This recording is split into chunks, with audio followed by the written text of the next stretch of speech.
Panjenengan tasih midhangetaken Radio Swaka 107.7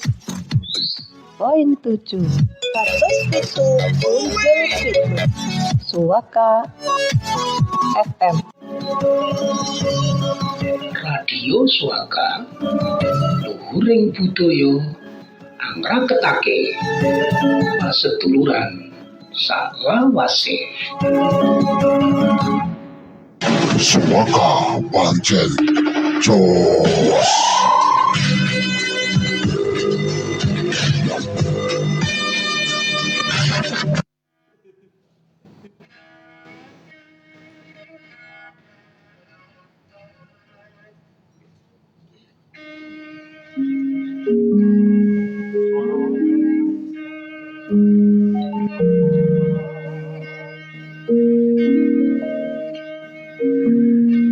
Assalamualaikum warahmatullahi wabarakatuh. Sagung pandemen Radio Swaka FM saenthenging Nusantara. Sugeng pepanggihan malih wonten ing piwungan malam Rebon Radio Swaka 107.7 FM. Alhamdulillah dalu punika tasih saged siaran langsung saking studio Radio Swaka. Kauman RT 0 Sekawan, Gilang Harjo, Pandak Bantul, Ngayuk Yogyakarta, Hadiningrat. Ngleluri kabudayan Jawi, mliginipun Sekar Mojopat. Sampun sami siyaga para paraga Mojopat Radio Swaka dalu punika. Kathah sanget ingkang sami rawuh wonten ing studio, alhamdulillah rabbil alamin. Sehat sedanten ya Bapak Ibu nggih. Pak Kaum niki wae sampun malit. Sugeng dalu Pak Kaum. Sugeng dalu. Sehat nggih Pak Kaum. Alhamdulillah pinaringan sehat walafiat. Ugi Pak Martiki nggih. Sehat nggih Pak Martin nggih. Alhamdulillah tetap sehat selalu. Tetap sehat selalu sehat. Bola-balik padha nek barang kebaikan. Nggih sampun rawuh ugi Pak Musti Raharjo. Sugeng dalu Pak Musti. Sugeng dalu. Nggih. Sehat walafiat. Ginanjar kabagas kuwarasan sak rinten sandalunipun sak pengandap sak pengingkil. Amin ya rabbal alamin. Mekaten wae rumentah sedaya pandemen Radio Swaka. Ugi sampun rawuh Bapak kita menika Pak Budi Untara nggih. Sugeng dalu Pak Budi Untara. Sugeng dalu. Nggih. Alhamdulillah paringi rahayu wilujeng niring sampe kala. Nggih. Saengga saged sowan wonten ing Radio Swaka. Alhamdulillah. Punika pinangka pandudul. Waduh bahasane pandudul nggih. Dumateng para siswa SMPP nggih Pak nggih, Sekolah Mojopat Puspitasari Panda. Mugi mangke sami rawuh nggih Pak ya amin. Ya amin. Ugi rawuh ugi menika Pak Supri. Sugeng dalu Pak Supri. Nggih sugeng dalu alhamdulillah pinansi sedaya. Nggih. Pinari sehat sedaya. Mboten kirang setunggal punapa. Sekedhik mboten wonten kirangipun. Ugi sampun rawuh ugi Bu Partini nggih, nderek nepangaken Bu. Dalemipun pundi Bu? Kula krekah. Oh, krekah gene ming tangga. Soalnya nek genduren ya ora undang-undang. Tidak saling mengatutkan. Celak dalemipun Bu Karni nggih. Nggih, sehat nggih Bu nggih? Alhamdulillah Pak Pardi sehat. Menika rawuh ingkang angka setunggal. Bincang kita antu-antu angka kalih, angka 3, angka sekawan sak lajengipun Bu. Nggih, matur nuwun Bu. Paringi sehat. Amin. Ugi Bu Karni. Nek Bu Karni pe bola bali ra kena ditung. Bola bali tondak tanduk. Tasih remen Pak. Ketara kok isan. Ji sehat ya Bu Ji. Alhamdulillah. Kambaken. Ugi Pak Supri sugeng dalu Pak Supri. Wilujeng. Kok men sehat walafiat ya Pak Ji. Sehat selalu. Pinangka operator Mas Sam tetap sehat selalu nggih. Kula piyambak Budike ing mbok bilih mangke wonten lepat nyuwun gunging samudra pangsama. Oh, ugi wonten ingkang rawuh menika Pak Jawining studio sinten nggih? Oh, Pak Dalang nggih. Wah, Ki Dalang foto mesake tenan rakomanan tempat iki. Nek Dalang ki pinter golek papan dhewe kok jal mawon. Sugeng dalu Pak Woto. Nggih monggo kita buka pepanggihan piwungan malam Rebon dalu punika kanthi lafal basmalah. Bismillahirrahmanirrahim. Pinangka purwaning atur punika wonten Asmarandana piwungon malam rebon sakmangke pun buka ugi Pak Musti bawanipun kalajengaken ing sakmangke kados adat lan sabenipun inggih menika kinanti srining cas pelok bam. Ngaten nggih Pak Kam nggih? Nggih. Atur minangka murwani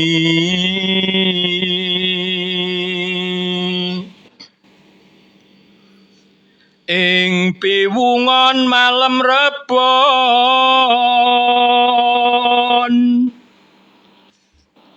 Radio Swaga FM kene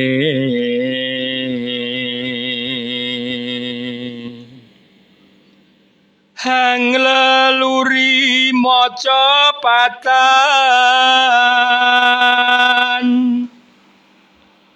mugi Allah kang kuwasa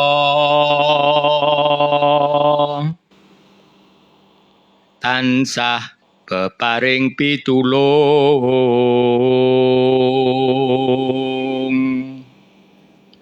gesang tentrem bagya mulya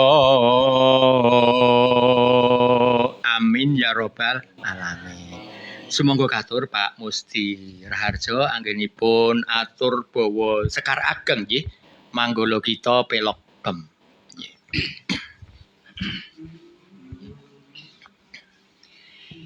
Nyoto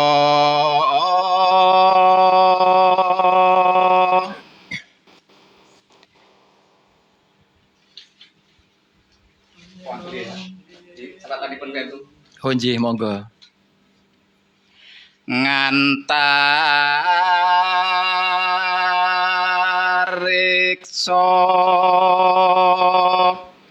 radio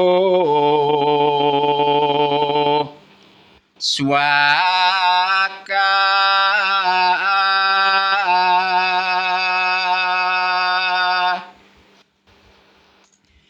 giaran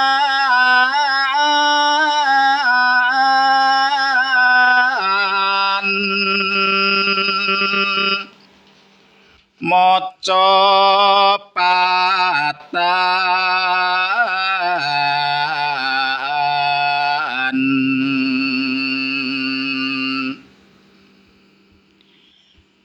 ngelaluri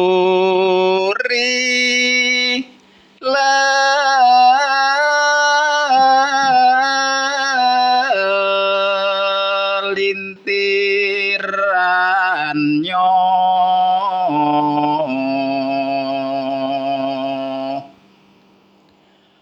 prawali lan pujangga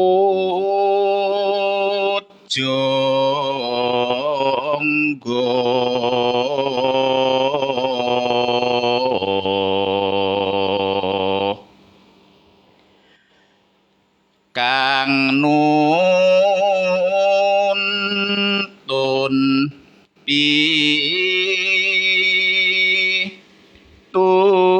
tutur kuna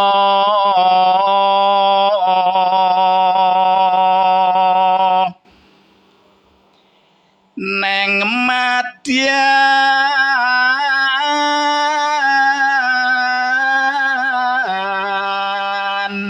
ning bebrayan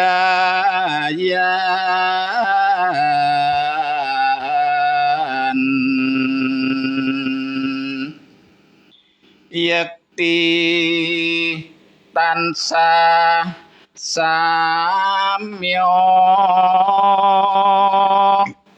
rena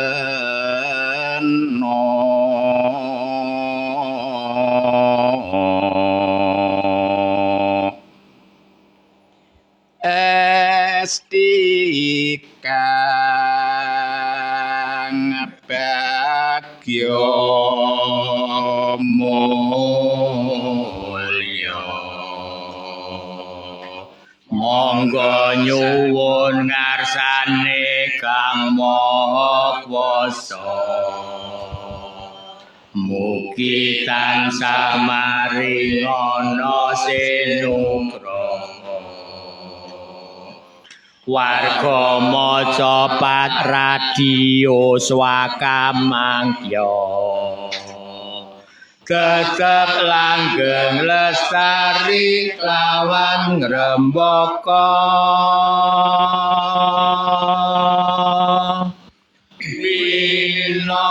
minangka purwane atur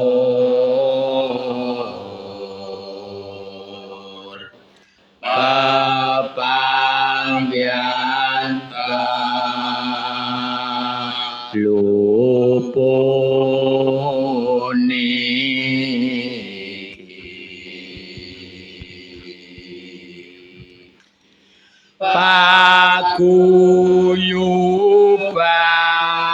paguyuban maca patan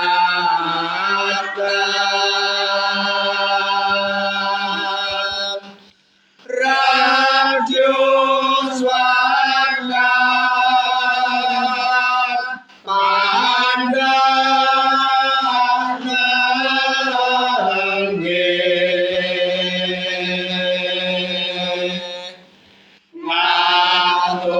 ngaturkan sukembangbatya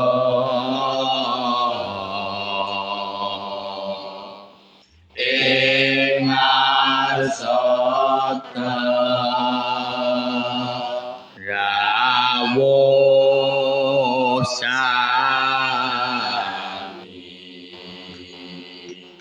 monggo nyuwun ngarsane kang maha kuwasa mugi tansah maringana sinugraha warga maca pat radio swaka mangya tetep langgeng lestari lawan rembaka monggo sareng anyuwun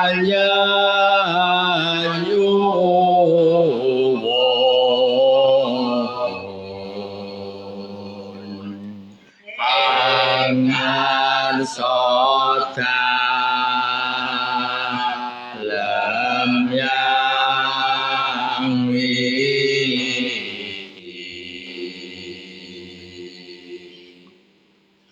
mungkin aku kaya kita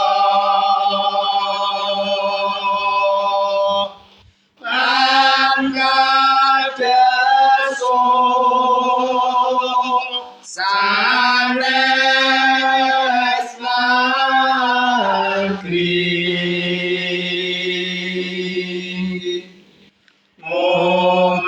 memandang ing manca praja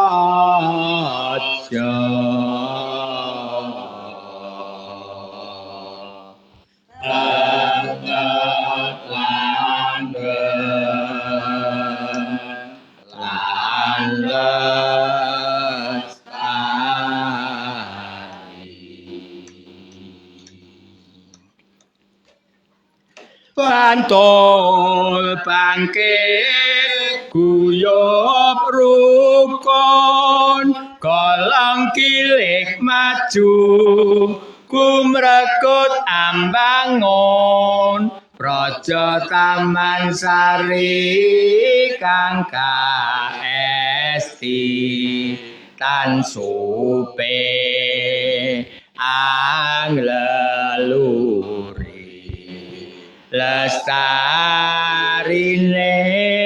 budya seni jati diri Pancul bangkit guyub rukun Golong kilik maju kumrekut ambangun Praja Taman Sari kang kaesti tan supe angleluri lestarine kutya seni jati diri golong kilik maju gumregut ambangun nggih amrih lestarining budaya kita insyaallah kanthi piwungan malam rebon anglaluri Sekar Mojopat salah saweneh kabudayan kita ingkang adiluhung saged lestari ngumbawana wonten ing manca negari amin ya rabbal alamin. Pandemen Radio Swaka ingkang susresna dalu punika badhe kita aturaken 11 Sekar Mojopat langkung rumiyin saking Mas Kumambang dumugi Pocong ingkang yektosipun nyariosaken kedadosanipun manungsa kawit Mas Kumambang utawi wonten guwa garbanipun sang ibu Kumambang wonten guwa garba lajeng mijil utawi lair dumugi Pocong nyuwun sewu dipun pocong sowan marak ngabiyantara wonten ngaso dalem Allah Subhanahu wa taala nggih ing sakmangke Mas Kumambang kita suwunaken saking Pak Budi Untara inggih menika saking Mojopat SMPP nggih Pak nggih sekolah Mojopat Puspitasari Pandak nggih ingkang pun wontenaken wonten Kapanewon Pandak nggih sumangga katur majeng wonten ing sak pandaya swara ngaten Pak nggih nggih nyuwun sewu nggih nggih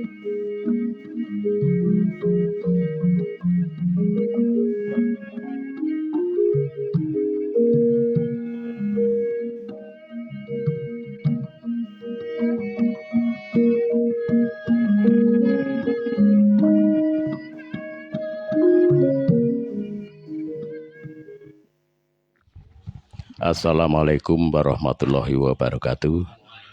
Dumateng para pandemen seni budaya Jawi ing dalu menika kula badhe ngaturaken Sekar Mojopat larasipun pelog 6 Mas Kumambang. Mugi saged ngrembaka wonten saindenging Nusantara kepara malah wonten saindenging jagat raya. Nggih, nggih, nggih. Badhe kula awiti kembang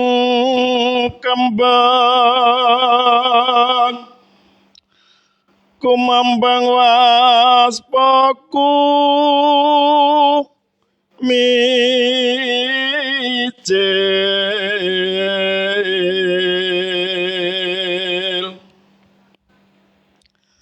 pasrah kangku wasa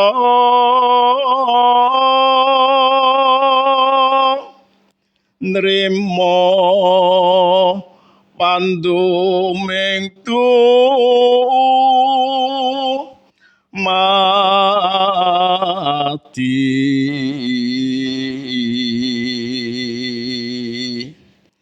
timbang anda tawa lara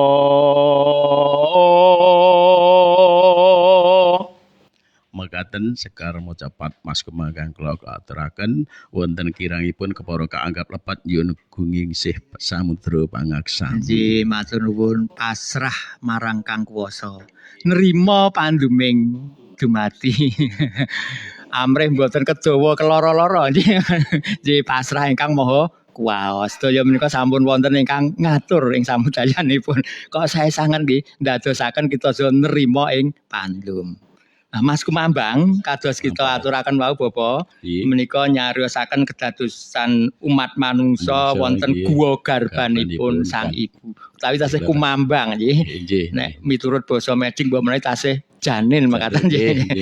Ing salajengipun lajeng mijil. Nah pramila monggo ingkang badhe nyekar mijil Pak Suprih nggih. Nggih.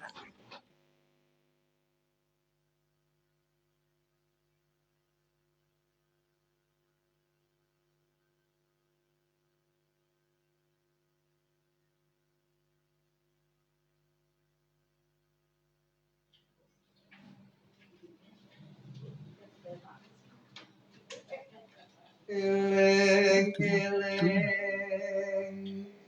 kinaryopa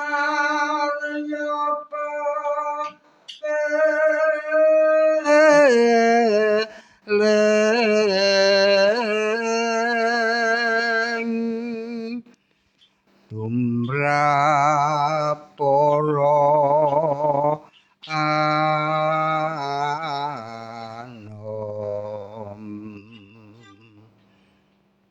mumpung turung abot sesang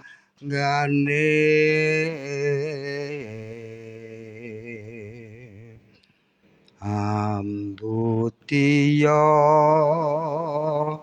kagunan lan ngelmi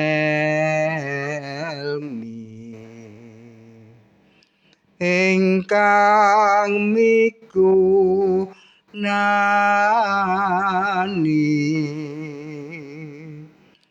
ing uripku niku.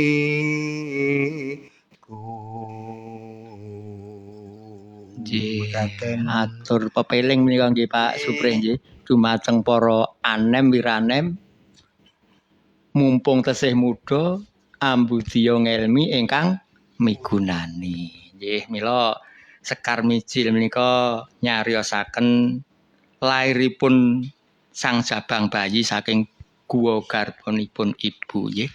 Kedah kathah ing samangke piwucal-piwucal dumateng lare sinaosa nembe lair nggih. Linangkung dumateng bapa lan ibu anggenipun atur pangandikan ingkang sae-sae nggih. Miturut para winasis durikara semanten saged numusi dumateng sang jabang bayi ingkang nembe lair ing sawuling kinilingan sunggalan-sunggalipun kados ingkang pun sekaraken Pak Suprih. Salajengipun sekar maca pat ingkang angka 3 inggih punika kinanti nggih dumateng Pak Musdi Raharjo sumangga katur sekapipun nggih. Matur nuwun. Urip kang becik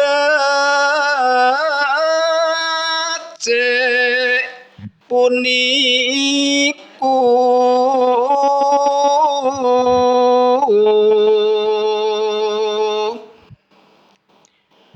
kudu darepe dasar trampil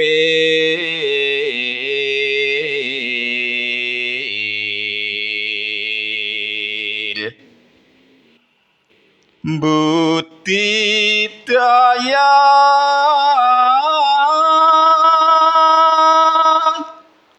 amrih bisa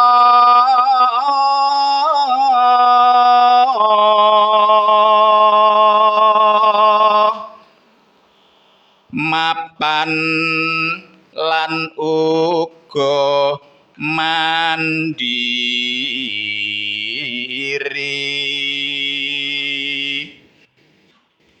nuju marang bagya mulya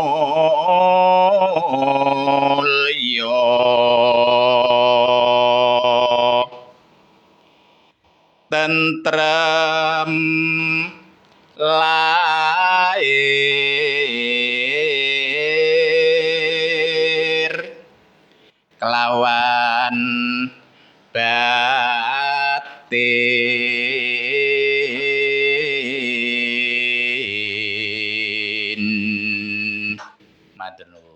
Nggih, urip kudu iso terampil ya budidaya mandiri ben tentrem lahir lan batin mboten jagake wong liya nggih Pak.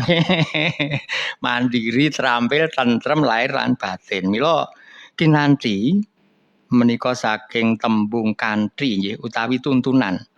Ciptasipun sasampunipun jabang bayi tambah ageng dados lare nggih. Menika mbetahaken tuntunan-tuntunan nggih ingkang kathah saking tiyang sepuhipun.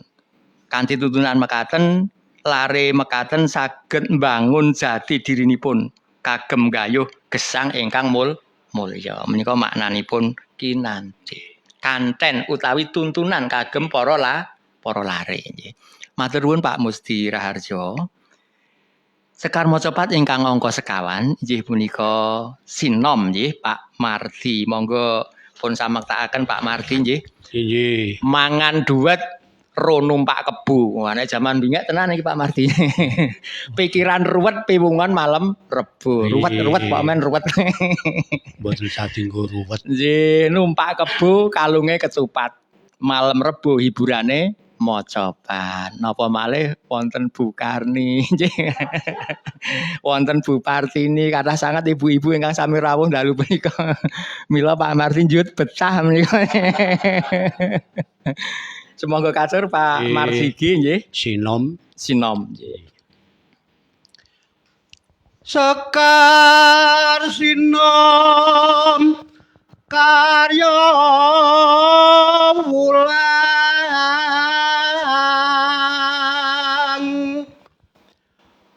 tumrap para siswa sami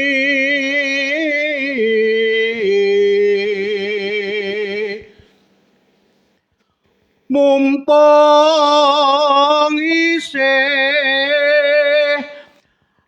alam muda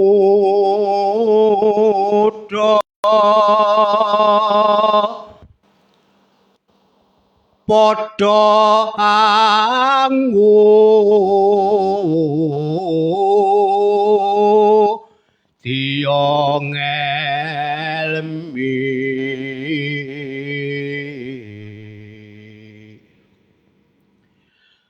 ngelmi kang migunani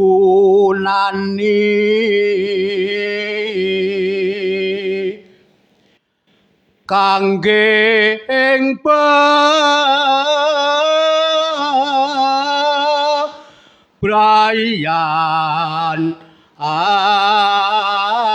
agung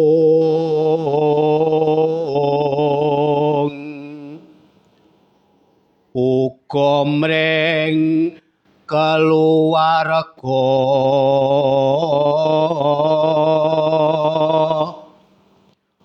nusa bangsa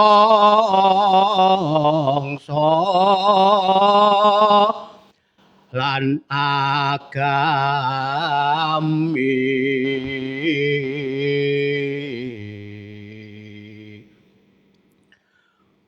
kudu bisa dadya janma kang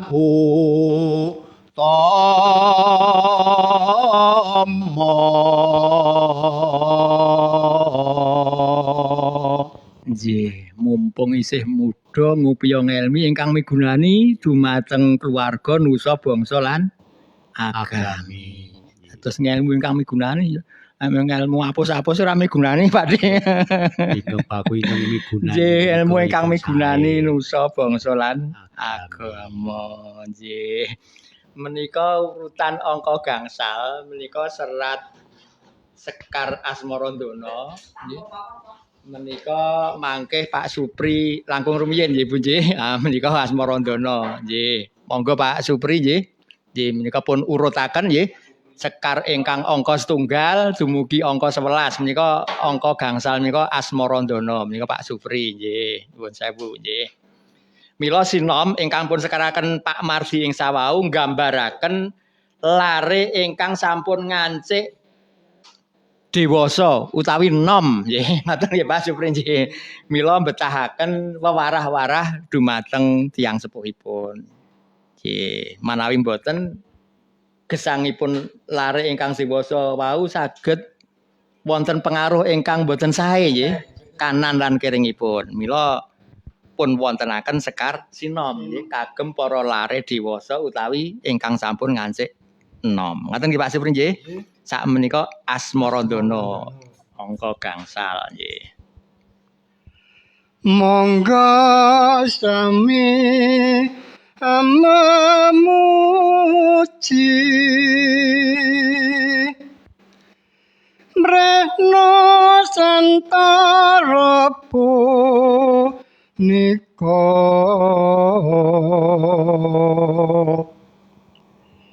enggal tentrem kahanane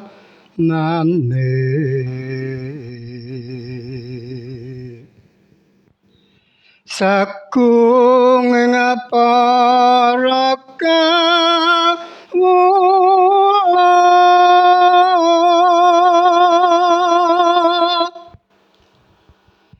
ngatoken pasulayan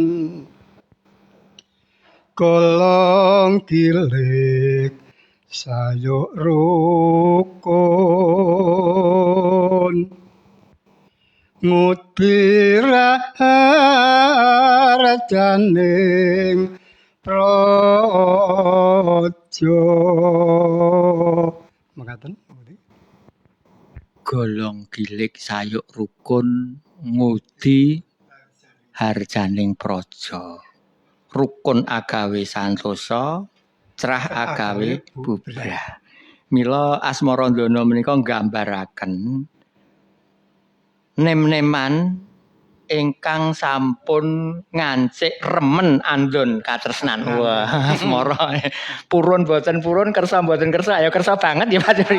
Kedah wonten ing tahap punika nggih Pak nggih. Nah niku kathah kersane. Kathah kersane. Kokean kersa niki. Mila ugi mbetahaken tuntunan-tuntunan ingkang sae. Nek mboten mangke caket keblondro ingkang mboten sae Pak. Mboten kanten-kanten. Nggih, menika maknanipun Asmaradana.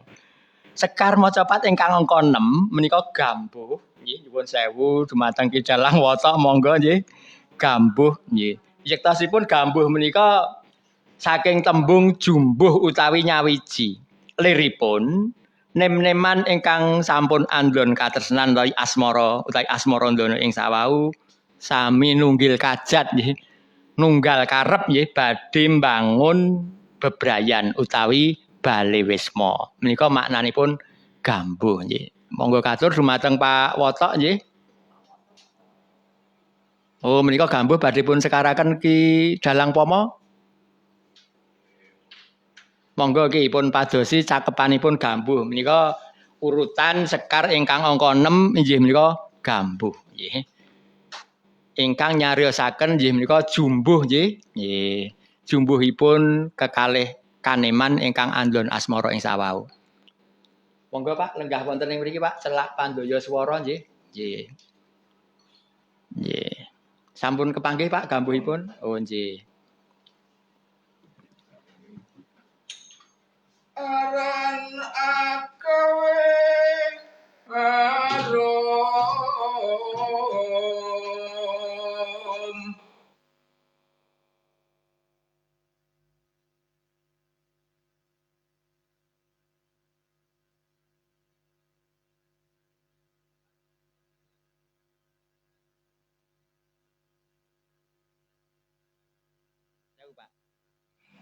Sampun? Oh nggih, semonggo katur Pak Pomo. Nggih.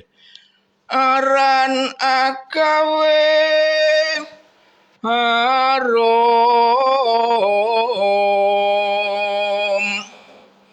marang bangsa nagara sumago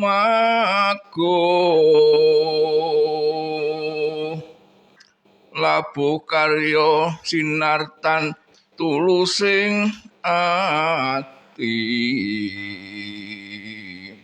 murih apa kang ginayu pembangunan terus lumorok.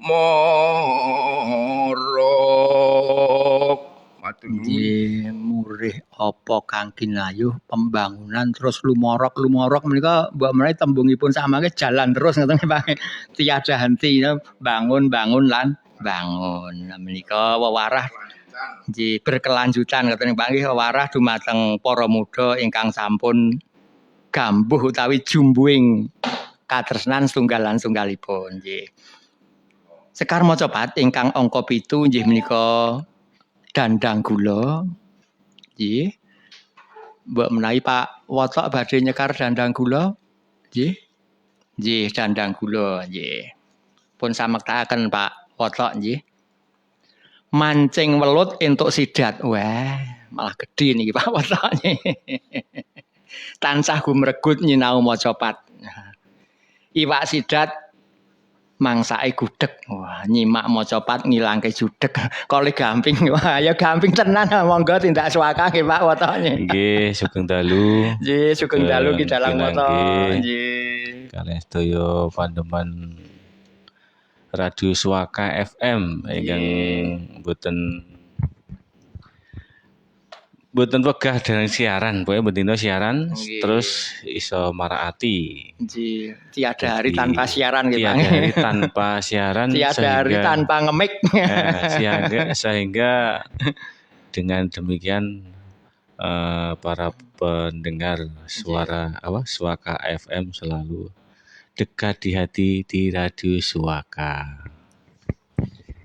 Monggo. Sugeng dalu niki kula badhe dandang gula napa nggih menawi wonten lepatipun kula nyuwun pangapunten. Nggih, dawa sami-sami. Akeh laku kinarya jangkepi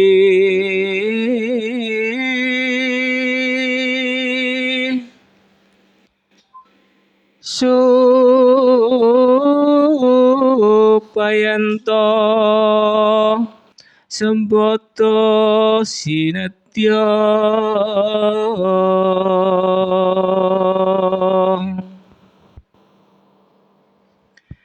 tatanawaka raka sane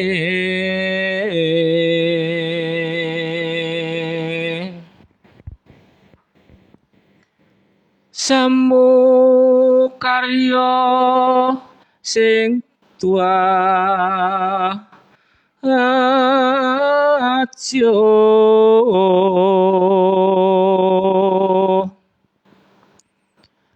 gembleng meleng angati ati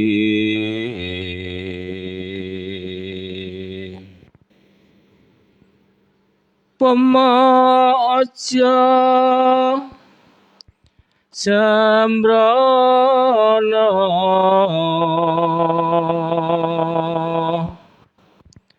uga mangu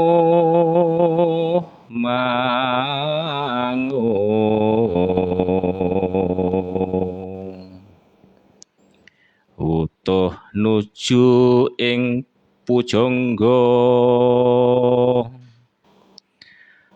wening triya amung apa kang kaesti ana lampah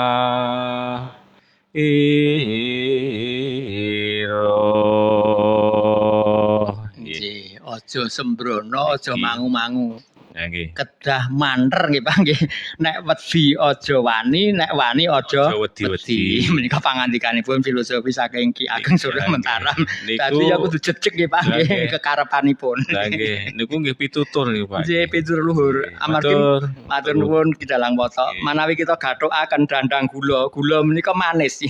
Menika nedahaken ingkang sampun mbale wisma utawi mbangun bebrayan ngenyelam manising gesang sampun kagungan wisma sampun kagungan sandang, sampun kagungan boga utawi pangan sedaya sampun sae. Ning sinaosa sampun sae tasih betahaken pitedah-pitedah.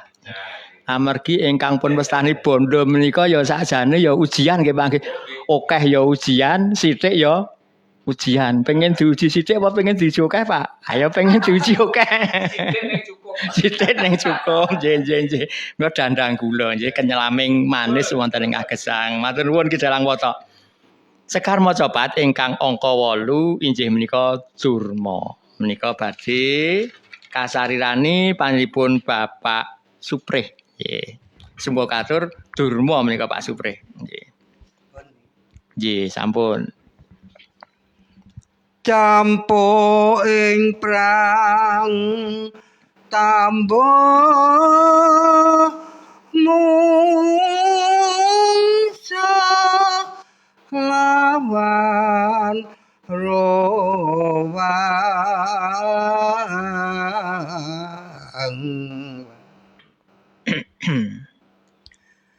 perak pinarak kanthi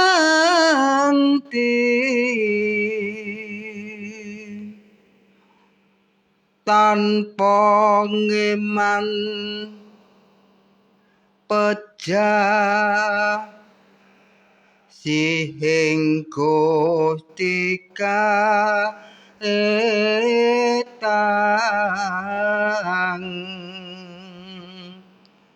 Prabupati angawai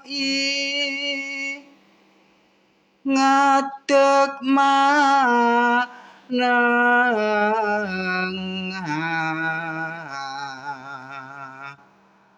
ngembat watangku mitir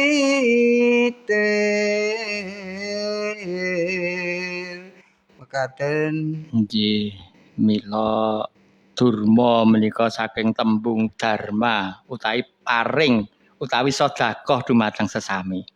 Maknanipun bilih sak sampunipun gesang bangun bebrayan nggih cekap ing samudayanipun ngenyelam dandang gula ingkang legi ing sawau piyantun kedah wantun bantu dumateng sesami. Bilih gesang menika wantun ngadepi gesang nggih. Mboten namung kagem piyambak ananging kagem sesami. Menika durma utawi dharma utawi sedekah utawi mbiyantu dumateng sesami. Mengkaten nggih Pak Supri nggih. Nggih. Ingkang angka 9 sekar macapat punika pangkur nggih dumateng Ibu Karni semonggo katur nggih. Nggih, Bu Karni apa Mbak Karni? Oh. Dadi sekombak kok dadi Mbah. Mbak lah pun Mbak Bujute. Oh, nggih. Napa denok menika? Nek dene ndak kenemen. Kenemen. Nggih, pangkur nggih Bu nggih. Anggur kasmaran, Pak. Waduh.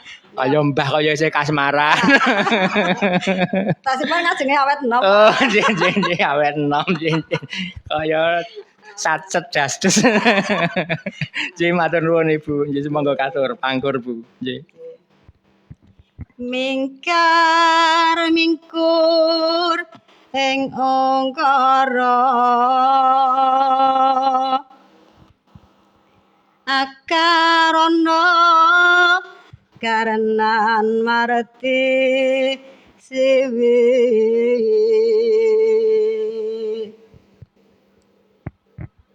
sinawung ras pineng kita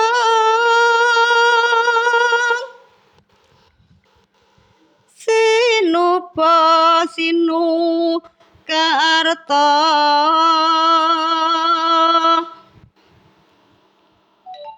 mreh kratarta bakar tining ilmu luhung kang tumrap ing tanah Jawa agama ageming aji Matur Nggih, nuwun. kok saya sangat menika nggih kang tumrap ing tanah Jawa agama ageming aji. Mila agama menika kedah pun agem menika napa nggih Bu nggih? Pun anggih nggih pun praktekaken nggih Bu mboten namung teori tok. Amargi manawi kita titik saking tembung pangkur menika mungkur. Wonten ing bebrayan menika yektosipun manawi sampun dangu kedah ngungkuraken dipun lantih ngukuraken kadonyan. Nyingkiraken hawa nafsu utawi tembungipun para winasun menika mbrongsong artane kanepson. Itu pun brongsong nggih Bu nggih. Ben ora njula-njula. Nggih estu Bu menika ngungkuraken dumateng kadonyan nggih tumuju dumateng pangeran. Ngoten nggih Bu nggih. Kinten-kinten lho boleh nglakoni ya angel banget.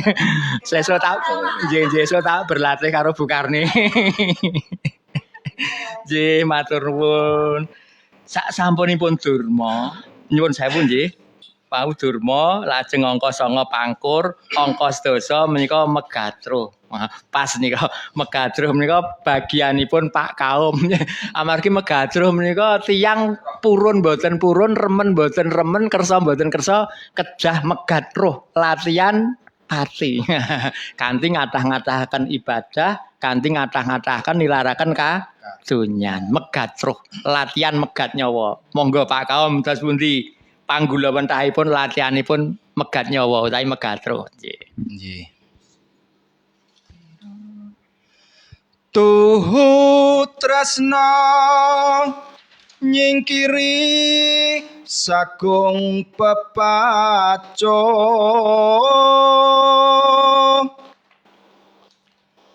tansah tumindak kang becik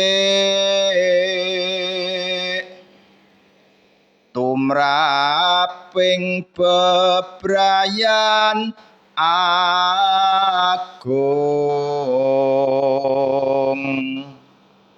tumanduke mring sami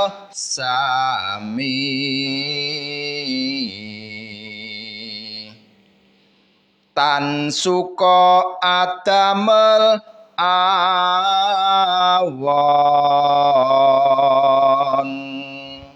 Nggih, tan suka adamel awon. Mila sukanipun latihan megatruh menika suka adamel sae.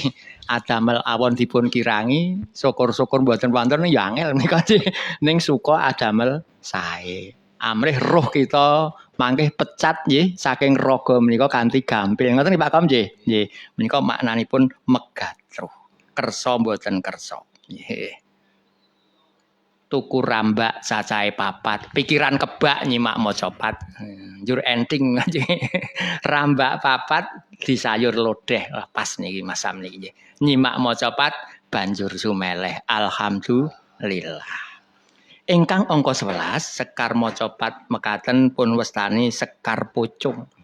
Purun boten purun, kersa boten kersa, benjang badhe pun pucung kalian Mbah Kaum dipun pocong ya sowan marak ngabiyantara wonten ngaso dalem Allah Subhanahu wa taala.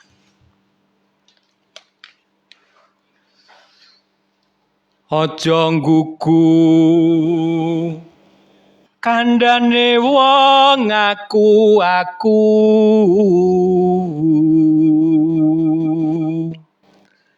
kang durung karuwan bener luput kudu tlese kurang bekca bisa njalari cilaka ampun gugu dumateng tiyang ingkang sami ngaku-aku kathah sakmenika nggih saged ugi wonten ing tembungipun sak mekaten menika huwak ngoten nggih.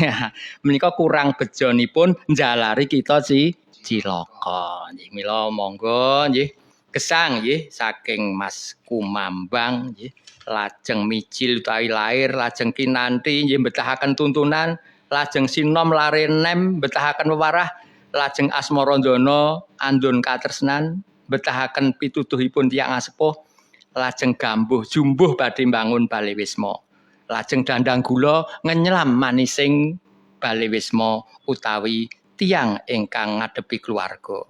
Lajeng Durma saged ndarmaaken mbiyantu dumateng sesama. Kersa mboten kersa kedah wonten pangkuripun. Gesang menika kedah mungkur dumateng kadonyan. Mbrongso ngardaning kanerson. Kagem inggih menika megatruh latihan amrih roh kita badhe pegat saking raga kita kanthi gampil sowan marak ngabiyantara wonten kasa dalem Allah. Purun boten purun. Manungsa ing sawau mas kumambang lan mijil saking guwa garbanipun Sang Ibu lajeng dipun pocong kanthi sampurna dipun ibadahaken dumateng sanak kadang tangga tepale. Mekaten maknanipun 11 sekar macapat ingkang gambaraken pagesanganipun manungsa saking guwa garba tumuju dumateng Allah Subhanahu wa taala.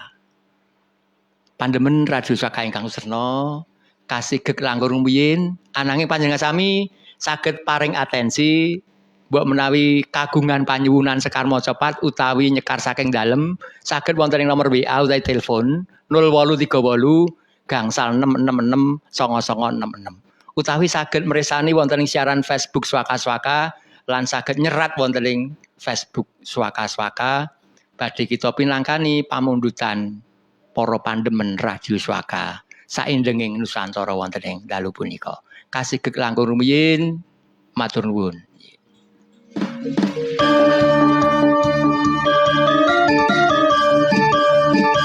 Panjenengan tasih midhangetaken Radio Swaka 107.7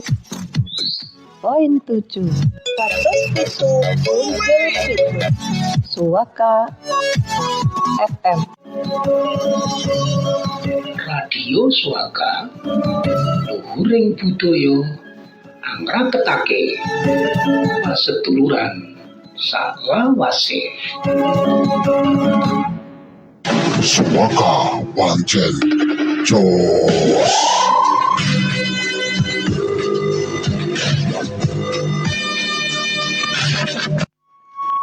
Assalamualaikum warahmatullahi wabarakatuh. Nuwun kula Heru Sudibyo, anggota DPRD Kabupaten Bantul. Sugeng pepanggihan. Mugi karahayon tansah rumentah dhateng panjenengan lan kula. Lumantar Radio Swaka kula ngajak sumangga tansah ambudidaya kangge tetep paringi sehat lan ugi paringi cekap rezeki kangge saben dintenipun. Sugeng midhangetaken siaran Radio Swaka ingkang dipun pancaraken saking tlatah Kalurahan Gilangharjo, Kapanewon Pandak, Kabupaten Bantul. Nuwun. Assalamualaikum warahmatullahi wabarakatuh. Assalamualaikum warahmatullahi wabarakatuh. Sagung pandemen Radio Swaka ingkang sutresna. Sutresna kabudayan Jawi. Sugeng pepanggihan malih wonten ing jagat pewayangan. Kalodhangan punika ngaturaken serial angka 2 Dewi Supraba. Setya tuhu tatanan ingkang wus baku tumapure pira ing donya lan alam akhir upayanto manggiya widodha lan mulya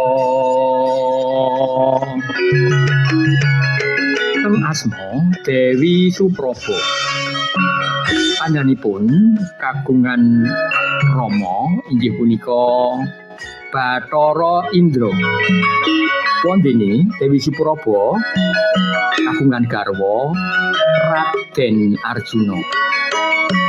Saking Raden Arjuna punika, Dewi Supraba kagungan putra Prabakusuma. Wondonipun Dewi Supraba minangka widodari ingkang sulistya ing warni. Sahingga kathah para priya wonten ing bumi jagat raya punika sami kesengsem dumateng Dewi Supraba. Wondene sifat watak utawi karakter kapribadenipun Dewi Supraba panjenenganipun kagungan sifat watak ingkang alus utawi lemah lembut mekaten.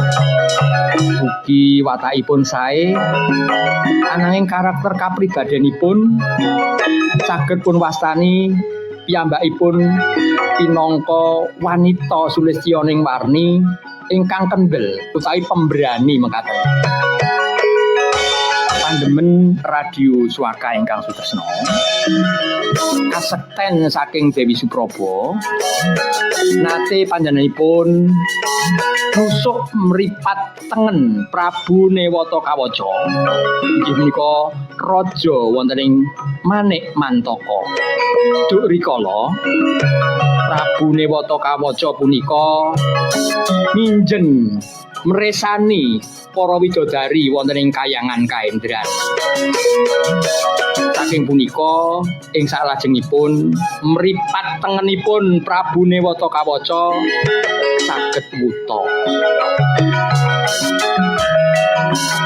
Dewi Supraba punika pinangka salah satunggaling saking 7 widodari ingkang kagem upacara wonten ing Kahyangan Suralaya. Wondene 7 widodari wonten ing upacara Kahyangan Suralaya ing sawau setunggal inggih punika Dewi Supraba kalih Dewi Lengleng Danu, 3 Dewi Gagar Mayang, sekawan Dewi Tunjung Biru, gangsal Dewi Iri Mirin, 6 Dewi Warsiki, lan 7 Dewi Wilutomo. Pandemen radio Swaka FM ingkang sutresna. Wondene lakon wonten ing jagat pewayangan ingkang kita saged manggi tokoh Dewi Supraba punika wonten ing lakon lai lampahan pejahipun Prabu Newata Kawaca. Wonten ing lampahaning sawau Raden Arjuna dipun wisuda pinangka raja wonten ing Kahyangan Kaendran ingkang kagungan gelar Prabu Kariti. Mekaten wau jagat pewayangan serial angka 2 Dewi Supraba. Sugeng pepanggihan malih wonten ing serial jagat pewayangan candhaipun kupatipun paring santen inggih wonten lepat nuwun gunging samudra pangapunten. Billahi taufiq wal hidayah. Wassalamualaikum warahmatullahi wabarakatuh.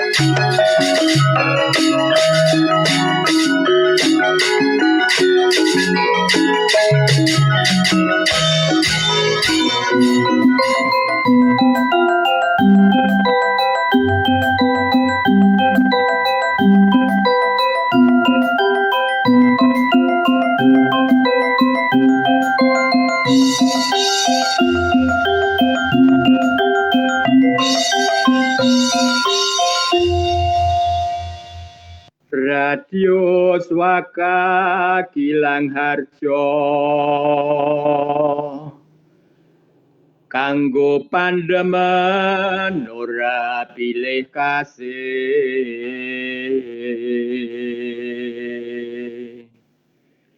anggawe marem ing kalbu ngeleluri kabudayaan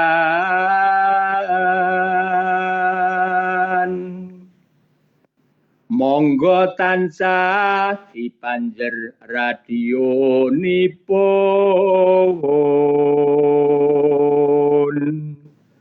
Mugi tansah gawe lega rinengga tentrem ing ati.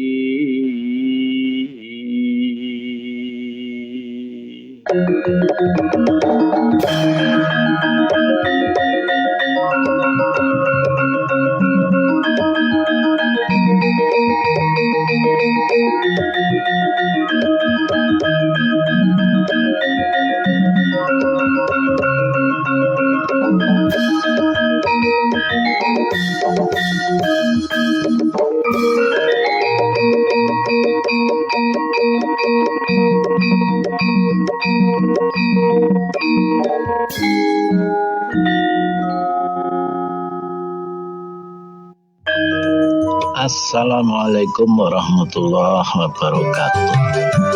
Nuwun kula Heru Sudibyo, anggota DPRD Kabupaten Bantul, fraksi Golkar.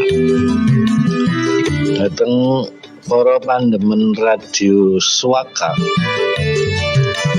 Derek ngaturaken sugeng makarya, paringi sehat, lancar sedayanipun. Mugi karahayon tansah rumentrah dhateng kula panjenengan sedaya. Amin.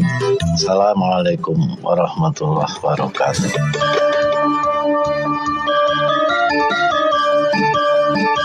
Panjenengan tasih midhangetaken Radio Swaka 107.7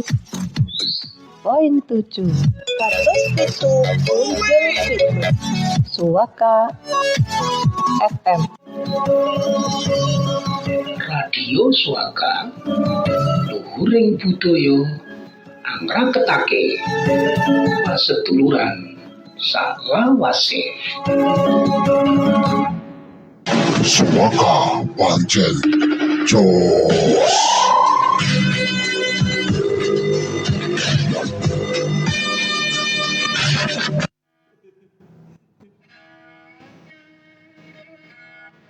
Sagung pandemen Radio Swaka. Sugeng dalu kabagas kuarasan pikansa. Kajiwa kasarira dumateng saya pandemen piwungan Rebon Sekar Mojopat saenjenging Nusantara. Amin ya rabbal alamin. Kita lajengaken malih piwungan malam Rebon leluri budaya Jawi Sekar Mojopat. Kita bikak Facebookipun sampun kathah paringipun atensi para sanak kadang tangga tepalih pandemen Radio Swaka. Ingkang angka setunggal datengipun saking Mbak Zuniati Marti. Kita waske mawon. Assalamualaikum. Waalaikumsalam warahmatullahi wabarakatuh. Sugeng dalu Bapak Budi nggih, sugeng dalu ugi Mbak Zuniati nggih. Kula nyuwun sekar pangkur jenggleng. Waduh, ya keten kok nggih sampun nyuwun jenggleng. Mangke sekar pangkur jenggleng Pak Musdi Raharjo nggih. Pak Musdi kasuwun jenggleng Bu Yuniati Marti menika nggih. Sekar pangkur jenggleng mekaten kakentun kagem sedaya paraga Mojopat. Nyimak saking Tirenggo nggih matur nuwun Mbak Yun nggih sinaosa makarya sinambi nyawiji kalian Radio Swaka FM matur nuwun sanget Mbak Yun nggih. Ndadosaken sumangat sedaya paraga Mojopat Swaka dalu punika amin. Mojopat emang jos. One selosen ya dawa banget ning ngampet-ambekan Mbak Yun. Nggih matur nuwun ora ngapusi lho aja senan lho. Nggih nuwun sanget nggih pangkur jenggleng pun samektakaken Pak Musdi Raharjo nggih. Nggih, mangke ndak kuciwa Mbak Yunina ora dijenggleng. Nggih. Ingkang angka kalih datengipun saking Mas Bunijan menika nggih. Nderek gabung saking Bapak Bunijan. Juyono RT sekawan. Juwono napa Juyono nek seratanipun Juyono menika nggih. Mbak menawi Juwono nggih menika seratanipun Juyono menika nggih saking Juwono RT sekawan nggih. Kula nyuwun sekar dandang gula nggih nyuwun sewu mangke kita padosaken nggih cakepan sekar dandang gula. Pak Bunijan nggih matur nuwun sampun nyawiji dalu punika ing ateges panjenengan ugi nderek angleluuri nggih kabudayan Jawi nggih. Ingkang angka 3 wonten ing seratan Facebook menika datengipun saking Pak Kirdan wonten ing Payungan Ciren nggih Pak kaum nggih dos pundi kabaripun Pak Kirdan nggih anggenipun kagungan kajat nggih lumampah kanthi lancar nggih Pak Kirdan nggih. Mugia Kang putra sekalian ing samangke dadosna keluarga ingkang sakinah mawaddah warahmah. Ngoten Pak Kirdan nggih enggal pinaringan putra soleh lan solehah. Amin ya rabbal alamin. Iki kita waos seratanipun Pak Kirdan wonten ing Facebook menika nggih. Mocopat Radio Swaka jos mantul. Nek menika one wonten 8 menika rada dawa menika jos mantul. Nggih matur nuwun Pak Kirdan nggih. Pak Kirdan nggih jos kok mantul. Kalau malam Ahad nggih Pak Kaum nggih kita sesarengan sowan nggih sami mocopat midodareni menika nggih matur nuwun sangat menika ugi ngleluri kabudayan Jawi nggih midodareni pun wontenaken mocopat nggih menika ngleluri nggih kabudayan Jawi nggih. 3 langkung rumiyin nggih sumangga katur Pak Musdira Harjo nggih anggenipun badhe atur sekar pangkur jenggleng nggih minangkani pamundhutipun Mbak Yuniati Mardi ingkang dalu punika nembe tugas nih wonten ing Trirengga. Nah, sampun tepang nggih Mbak Yun nggih. Nggih Mbak Yun. Kang mboke Pak Mardi. Kok mboke pripun? Oh Kakang mboke. Mbak Yunipun nggih. Takkan Mbak Yuni. Nggih. Siap pun jenggleng Pak Muslim menika dalem menika. Pun kok pangkur jenggleng. Nggih. Karmenan nggih. Karmenan. Uripe sepisan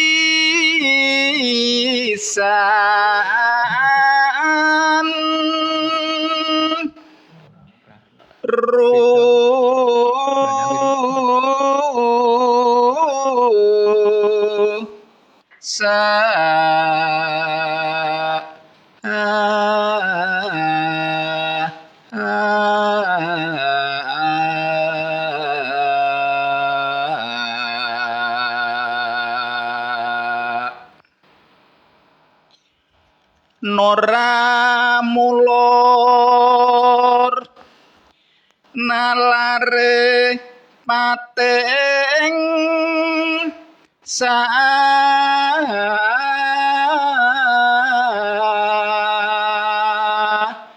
luwir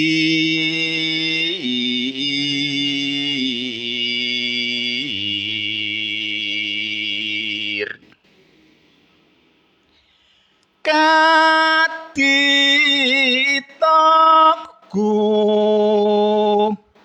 wakang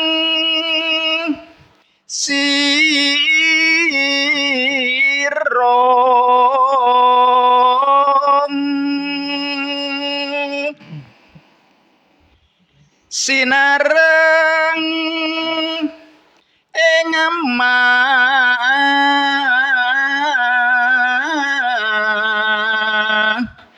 ruta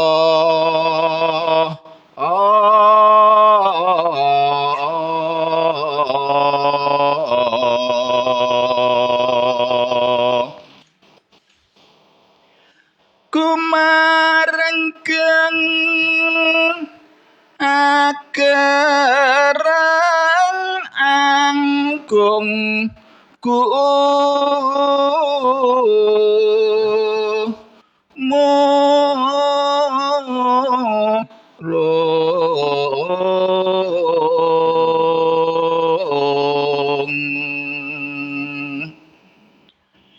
pindha padane si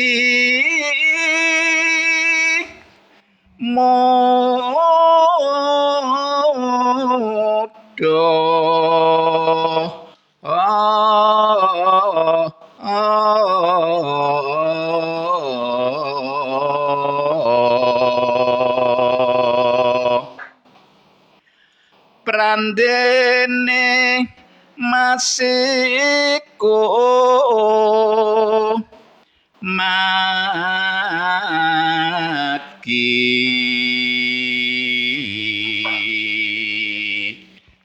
makaten uripe sepisan rusak nalare pating saluwir kok rimih eman-eman ya Pak mesti mila monggo anggegulang angeluri Sekar Mojopat mangan timun campur ketupat timbang ngalamun anggur mojopat campur ketupat ombene degan anggur mojopat pikire kelegan nek kelegan yo legu nika nggih Pak mestine alhamdulillah nggih milangkani pamundhutipun Bapak Bunijan nggih Pak nggih wonten ing Yuwono nggih RT sekawan nggih saweneh dandang gula menika kita pendet saking buku tembang Jawa ingkang kaimpun dening Bapak Wandiyo Sutresno Seni Budaya Bangsa menika wonten dandang gula pepiling eling eling kinarya pepiling lamun gesang mrih manggya raharja lampahnya nora sepele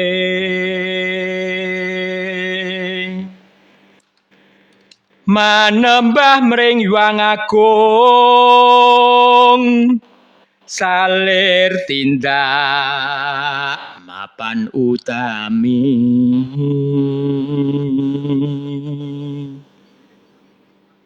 handamel kesaenan mring bebrayan agung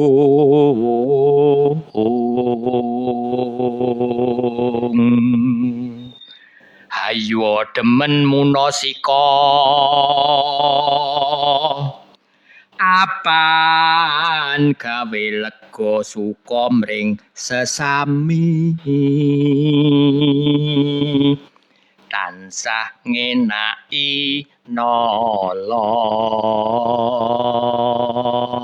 pok men nek saged ya ndamel lega ing sesami ora demen munasika napa nggih Mbak Kaum nggih pok men gawe Allah ngoten nggih tansah ngenaki nala ngenake artine liyan teorine gampang prakteknya angel nggih mugi-mugi kanthi remen gula wentrah nggih menika Sekar Mojopat kita saged ngleluri nggih kabudayan Jawi kita tilaranipun para winasis dur rikala semanten menika nggih kita bikak malih wonten ing Facebook nggih Pak Kaum nggih nggih Pak Kirdan wau sampun nggih wonten pamulutan nggih Pak Kirdan nggih sak menika saking Bu Yanti Sayur Jaryanti. Wah, nok Yanti ngoten mawon.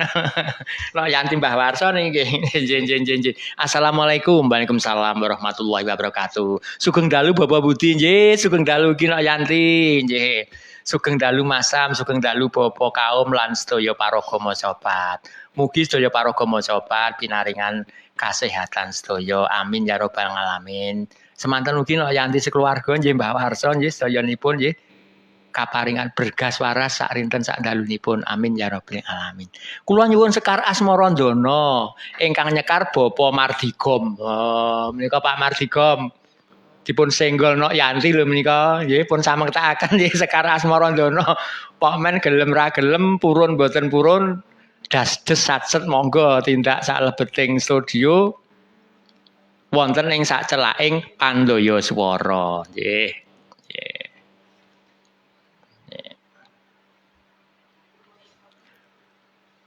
Sekar Asmarandana mekaten kakentun kagem sedaya pamidanget acara punika. Spesial kagem Mbah Singa. Salam kagem Bapak Budi. Wah, disenggol ya ayem nang ati nok.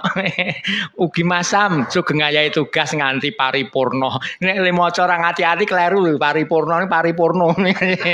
Tulisane ngagem O kok estu ning gandeng wong Jawa kudu ya apal iki nganti paripurna. Nggih. Matur nuwun swaka pancen jos. Nah niki one 7 niki. Wassalamualaikum warahmatullahi wabarakatuh. Waalaikumsalam warahmatullahi wabarakatuh. Nggih. Ingkang salajengipun Facebook kaserat saking Pak Paryanto nggih. Klebaan. Nek sisih lor menika klebaan. Nek sisih kidul ngene Bu Yanti menika klebak nggih. Oh, nggih kula sok kleru klebaan karo nglebak. Nek Pak Di Mardigom ya ora tau kleru apal kok. Apal mboten Pak Mardi? Ora pati apal e kula. Binge saiki wis lalen. Wis barang kaya urung. Kemuke ya wis po urung to ki. Wis dahar sian po urung. Wis ning kaya urung-urunge kok mah wis mah dobel. Nggih matur nuwun Pak Paryanto nggih. Sinawung lukitaning tembung manis. Wah, mugi-mugi Dimas Budi, waduh Kakang Mas Paryanto, kados pundi. Mugi-mugi Dimas Budi, kanca-kanca paraga nembang macapat, operator radio swaka lan ugi pandemenipun sumrambah sagung dumadi tansah ginanjar kawilujengan. Amin ya rabbal alamin. Pak Paryanto sekeluarga ugi tansah bagas waran nggih Pak Paryanto nggih, sak pengandap, sak penginggil, sak penganan, sak pengiring. Amin ya rabbal alamin. Dimas Budi nggih sendika dawuh nggih, mbok bilih kepareng kula nyuwun mijil wedaring tias. Sumangga katur mijil wedaring tas Pak Supri napa Pak Suprih pingsut Pak. Nggih menika panyuwunipun Pak Paryanto menika mijil wedaring tias nggih. Tembang punika badhe kula laras nggih kalih diajeng kula. Waduh mepengen iki Pak De Marti. Kaya saged-sagede wong iso-isone. Iso-isone. Wong ngagi siarane dipepengin terus mlayu mulih piye. Celok tenan Pak Paryanto iki tak balane meneh men kepengin aku. Dimas Budi ing mbok bilih kepareng kula nyuwun mijil wedaring tias. Tembang punika badhe kula laras kalian diajeng kula wonten ing rompok kula klebakan. Kula wasani klebekan klebakan. Nggih, monggo sugeng laras kalian diajengipun ngoten mungkin dadosna renaning penggalih sawetawis. Nggih, mangke mijil wedaring tias saged Pak Suprih, saged Pak Supri. Sapunika Pak Mardi Gombloh rumiyin, seratanipun Pak Mardi Gom kok mriki mesine gomne gombloh. Apa gomen ya ora. Rasah crumak-crumi Pak Mardi. Cacahe rada grogi ngadepi nok Yanti niki, nggih to? Anu kan ngadepi nak wong lemu ki grogi sih aku. Iki nang radio ora katon kok ya iso-isone. Wong teng Facebook ketinggal menika. Nggih. Cetha wela-wela lamat-lamat.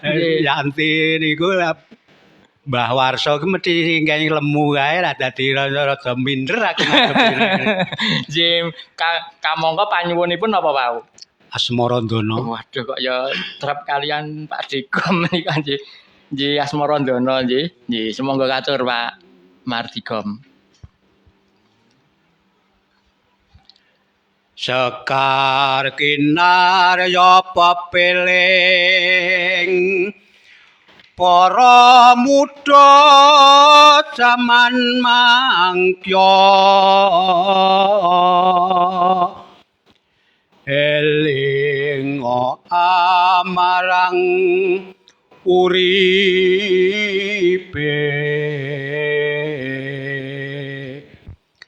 tatan wegah budidaya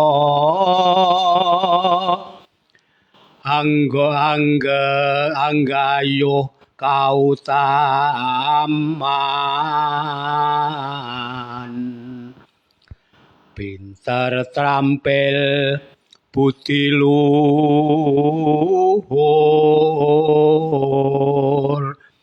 memayu-ayuning bangsa nggih pinter napa penggalih trampil budi luhur memayu ayuning bangsa ora mung pinter ne ya trampil ora mung pinteran trampil ne ya budi luhur budidaya pinter trampil nek ora budi luhur pintere mung dienggo minteri trampile mung dienggo nrampili nrampili apa ora ngono dados malah cilaka niki mila wonten nek kala rumiyin menika wonten pelajaran budi pekerti ngoten nggih. Nah, saniki pun do dikiwake wis ra kanggo budi kisah. Gandeng ra kanggo nyekel mic siaran wae. Yo sik kanggo. Cacah mucung Pak. Niki wae sajae Pak Mardigom niku aja minder tenan wae. Ling ngaso pandaya swara utaime kan ndredeg kok. Oh nek kula niku jan ngoten niki Oh jenis nggih. Anu, tangan kula niku pun nurudul ngoten niki. Oh, saking semangate. Ayo ampun kula niku saya tuwa ki kok kepiye kaya terat-terutuan niku lho. Ayo kaya kan saya nom. Nggih pun matur nuwun. Matur nuwun Pak Mardigom nggih. Ampun kesupen menika sesuk bubure Mbak Yanti. Ji matur nuwun. Ing salajengipun pamundhutipun Pak Paryanto menika badhe pun pinangkani Ki Dalang Pomo nggih. Sawau mijil Wedaring Tias. Pak Paryanto menika lenggah wonten ing Klebaan nggih. Menika salah saweneh jamaah kita wonten ing Masjid Baitur Rahman menika wonten ing Klebaan nggih. Sugeng dalu Pak Paryanto, sugeng laras nggih menika mijil saking Pak Dalang Pomo nggih. Ing Mataram betengira inggil ngubengi kedaton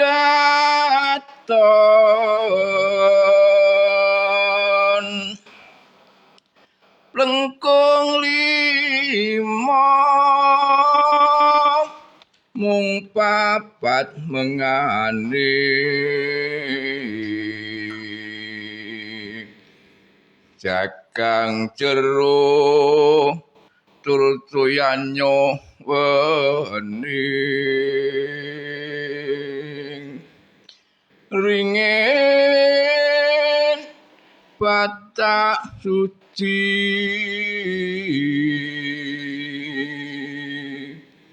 gayam turut lurung.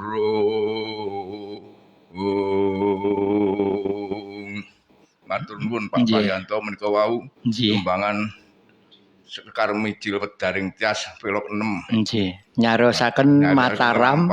Nggih. Kraton Mataram menika ngaten menika wonten plengkungipun. Wonten plengkung 5. Wonten ringinipun, lajeng wonten gayamipun. Sakmenika ugi tanemen gayam wonten ing Malioboro menika nggih Pak. Pun resantunaken ambak-ambak mung gayam nggih Pak nggih. Menika salah saweneh budaya kita ingkang kedah pun resantunaken. Nek cilik bingek-bingek lho mbiyek Pak. Mesti golek gayam nggih Pak nggih. Sakmenika pun langka menika sampun radi mboten wonten nggih taneman gayam menika nggih. Nggih, matur nuwun. Badhe kita bikak pandemen swaka. Paringipun atensi piwungan Mamrebon sedaya Sutresna Budaya Jawi. Sawau saking Facebook, sakmenika kita bikak saking WA yaitu WhatsApp-ipun nggih. Ingkang angka setunggal, WhatsApp menika datengipun saking Pak Kirdan nggih. Assalamualaikum warahmatullahi wabarakatuh. Waalaikumsalam warahmatullahi wabarakatuh. Sugeng dalu Bapak Budi nggih, sugeng dalu ugi Pak Kirdan. Lan ugi sugeng dalu sedaya paraga piwungan Mamrebon wonten studio Radio Swaka. Mugi Bapak Budi, Bapak Sam lan sedaya paraga macapat wonten studio Swaka tansah pinaringan kabagas warasan karahayon wilujeng. Nah, kula nyuwun sekar dandang kula Bapak Budi. Wah. Sumangga pun samektakaken nggih. Paraga ingkang wonten sak jawinipun studio menika panyuwunan saking Pak Kirdan menika sekar dandang kula. Nggih. Ingkang sampun samekta kasuwun lumebet nggih sekar dandang kula menika nggih. Kula kentun sekar dandang kula mekaten kagem Bapak Sudiono nggih. Menika Bapak Sudiono menika bapak guru kita sedaya nggih. Malahan pinangka direkturipun sekolah SMPP nggih, sekolah Mocopat Puspitasari Pandak nggih ingkang pun adani wonten ing Kapanewon Pandak menika nggih. Kula kentun kagem Bapak Sudiono wonten ing dalem. Ugi kula kentun kagem Bapak Warindi, ugi Bapak Purwono, Bapak Esmi, Bapak Punijo, lan ugi Bapak Giono. Semanten ugi sedaya pandemen Mocopat wonten ing endenging Nuswantara. Nggih, amargi dalu punika ugi pun siaraken Facebook saged pun presani sedulur-sedulur sak endenging Nuswantara. Kula nyuwun sekar dandang kula Bapak Budi, sugeng dalu, sugeng midhangetaken nggih. Sekar maca pat saking Radio Swaka. Swaka mekaten nggih. Assalamualaikum warahmatullahi wabarakatuh. Waalaikumsalam warahmatullahi wabarakatuh. Maca pat Radio Swaka pancen mantul Jios wonten ene menika nggih kita waos Jios one menika wonten 6 nggih menika. Nggih semonggo katur samekta sekar dandang gula pamundhutipun Pak Gerdan wonten ing payungan nggih monggo ingkang sampun samekta nggih lumebet kemawon sekar dandang gula. Ing salajengipun seratan WhatsApp menika saking Pak Wardi wonten ing dusun Tambalan nggih. Tambalan Gilangarjo menika nggih amargi wonten tambalan pleret ugi wonten nggih. Assalamualaikum. Waalaikumsalam warahmatullahi wabarakatuh. Sugeng dalu Bapak Budi nggih, sugeng dalu ugi Pak Wardi nggih. Kula nderek kentun kagem Mbah Jumakir wonten ing Bungsren, Mbah Marto, Mbah Singo, Pak Eko, Pak Marno, Pak Supar lan sedaya paraga macapat. Lan kula nyuwun sekar kinanti ingkang nyekar kula sumanggaaken Bapak Budi nuwun. Nah, saiki sumanggaaken biasanipun Pak Kaum Pokmen. Nika sekar napa kok njur lali kula yo lalen kinanti. Nggih, ingkang salajengipun semangga ingkang sampun sumekta ing gati sekar kinanti lajeng celak wonten ing Pandaya Swara nggih. Pinanti nggih Pak nggih, monggo. Menika sekar dandang gula rangkung rumiyin nggih. Monggo Pak Supri nggih dandang gula minangkani pamundhutipun Pak Kirdan nggih wonten ing payungan nggih. Dandang kula nggih. Lamun sira pinici ing arci kudu bisa mulat salira mretana sisip tumindahe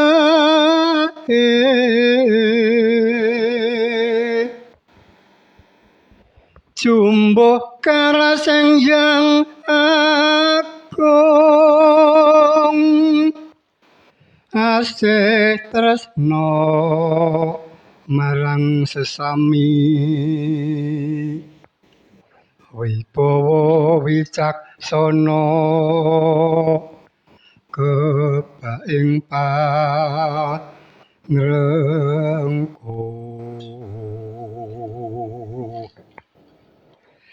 adil tan ambito-bito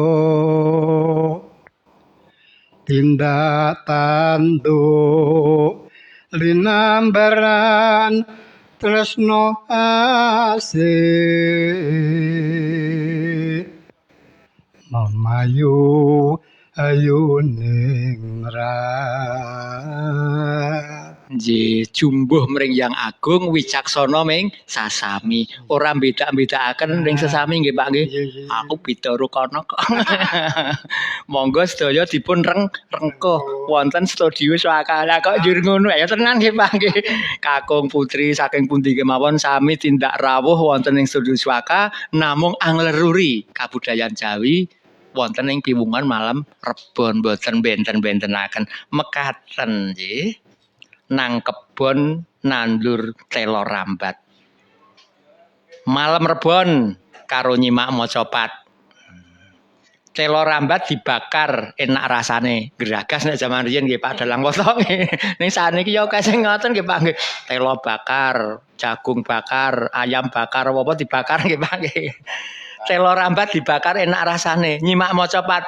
rodahar penak larase nggih monggo ingkang wonten Jawi Studio sami dipun unjuk lan dipun dahar ingkang prayogi Pak Woto menika wau wonten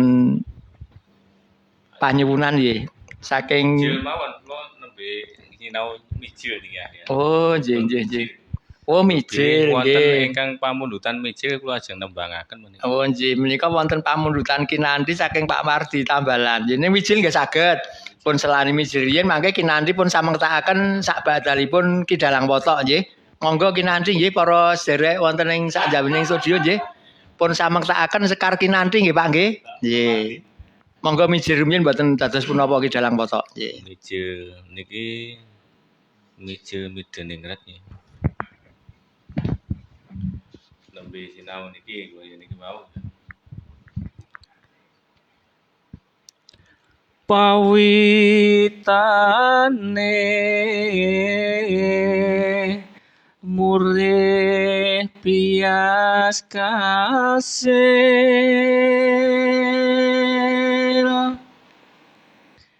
pinter nora podo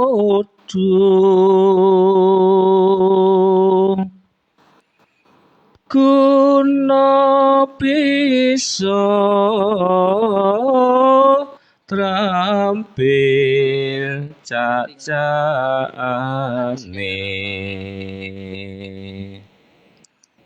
prigel wekel purun nambut karti tan wegahan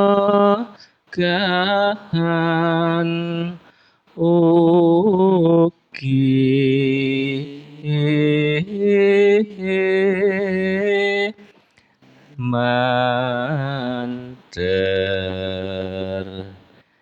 ing panuwun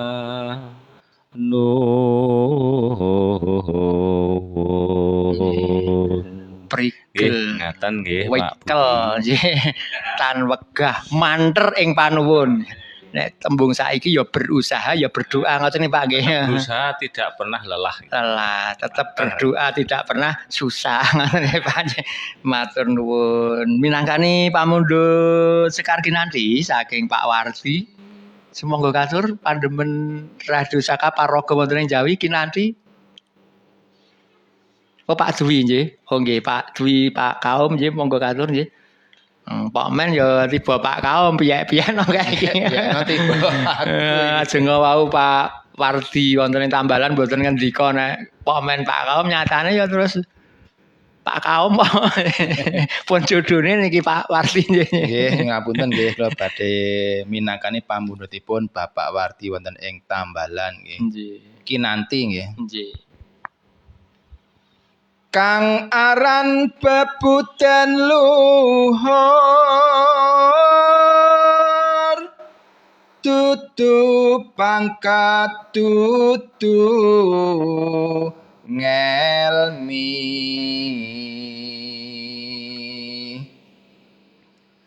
uga tutu kapinteran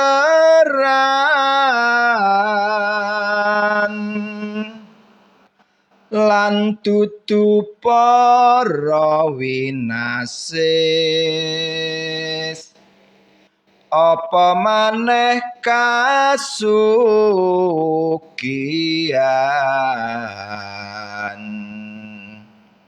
nanging mung sucining ati Mila bebudan luhur menika mboten pangkat, mboten ngelmi, mboten pasugihan. Beno pangkat, beno ngelmi, pasugihan. Nek mung ngapusi do dikuyo-kuyo oleh masyarakat mboten tentrem gitu. Mila saya sangat nggih menika wonten ing Sekar Kinanti nggih, bebudan luhur nggih. Nang kebon nandur telo rambat, cocok niki nggih. Malam Rebon karo nyimak Mocopat. Nggih. Tasih wonten menika pamundutan saking WA utawi WhatsApp.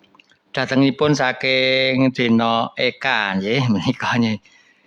Nggih, nek wonten Facebook biasanipun New Eka. Nggih. Assalamualaikum Bapak Budi. Waalaikumsalam warahmatullahi wabarakatuh. Lan ugi Mas Sam. Saha Bapak Ibu ingkang sami lenggah wonten ing studio Swaka. Kula nderek nyawiji Bapak nggih matur nuwun nggih. Lan nyuwun lelagon mijil. Sekar punika kakentun kagem sedaya pandemen Swaka tanpa kecuali kalebu aku barang. Alhamdulillah nggih tanpa kecuali nggih Bu Kanjeng matur nuwun nggih awit singgolanipun jane ora nyenggol minta singgol-singgol dhewe kok emang. Nggih lelagon mijil nggih. Sumangga katur nggih mijil wonten ing paraga wonten ing Jawi Studio nggih kita tenggo nggih lumebet wonten ing studio nggih sak celaking pandaya swara utawi mikrofon nggih. Wonten ing seratan Facebook wonten malih menika datengipun saking Mas Immanuel Sudaryanto. Nggih, dalemipun wonten ing pundi nggih menika nggih? Nggih, sanes wedal menawi saged pitepangan nggih Mas Immanuel nggih. Nggih, matur nuwun sangat Mas Immanuel ndadosaken sumangat lan bigrak kita sedaya sami nyinau angleluri kabudayan Jawi. Kita waos kemawon nggih seratan Facebook Immanuel Sudaryanto. Suaka nguri-uri budaya Jawi, pancen jos menghibur banyak pendengar, sehat selalu sedaya paraga pradangga wonten tulisan nggih. Nggih matur nuwun nggih Mas Immanuel Sudaryanto.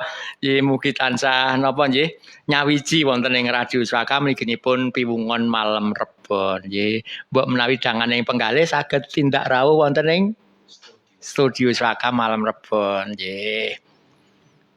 Pak Suprih nggih. Minangkani pamundhutipun Dina Eka sampun tepang nggih. Oh, Mas Yatman sampun tepang nggih. Nggih. Mijil nggih lelagonipun nggih. Wau lelagon kok ingkang sekar nggih utawi lagu nggih utawi tembang mijil nggih.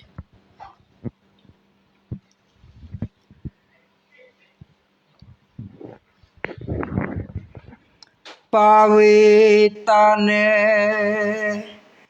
yen kepengin kacil kang cinangka kelakon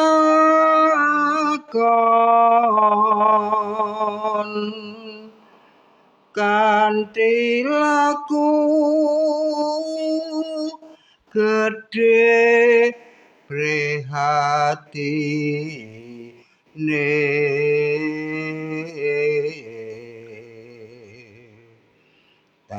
tak tanggon karsane sawiji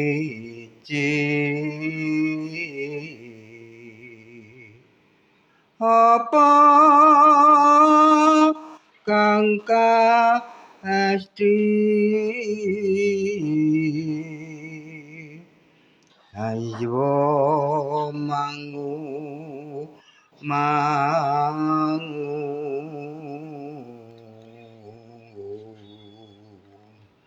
Tatak tanggon hayo mangu-mangu maknanipun gesang menika mboten sah ragu-ragu nggih Pak nggih. Kendel kemawon satset dasdes ngendikane Pak Musti ngaten Pak. Nek ora kesingian apa kedipian Pak Musti nggih. Nek wedi aja wani, nek wani aja wedi. Tatak tanggon dasdes satset nggih menika nggih. Kopi tubruk gapres gelase, ati matuk beres pikire. Gapres gelase dilap nganggo ketupat, beres pikire karo nyimak mocopat. Mirunggan menika nggih. Sekar punapa Pak Musti ingkang badhe katur? Sinom Jawa Timuran. Waduh, laras pelok patet. Ngerambah Jawa Timur nih. Sinom Jawa Timuran. Yeah.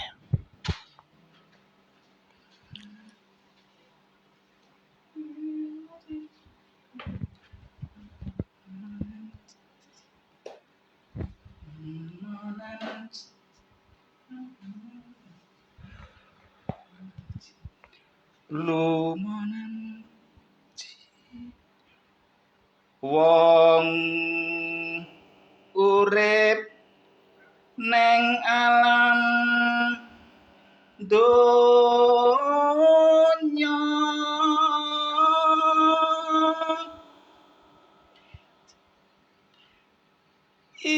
ikhtiar rino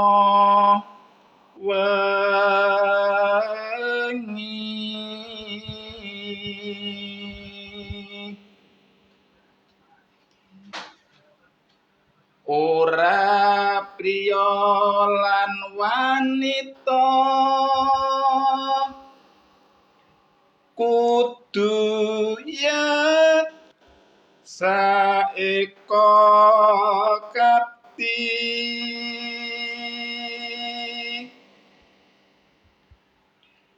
saperlu guyuku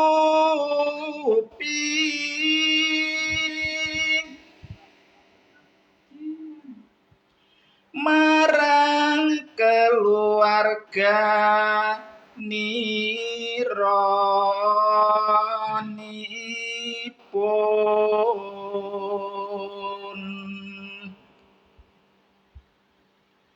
mrih tentrem ing bebrayan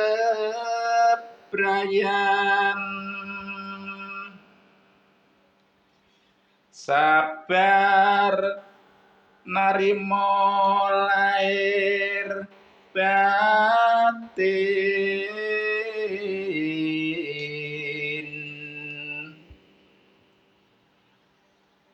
kanthi laku tumuju mring kautaman.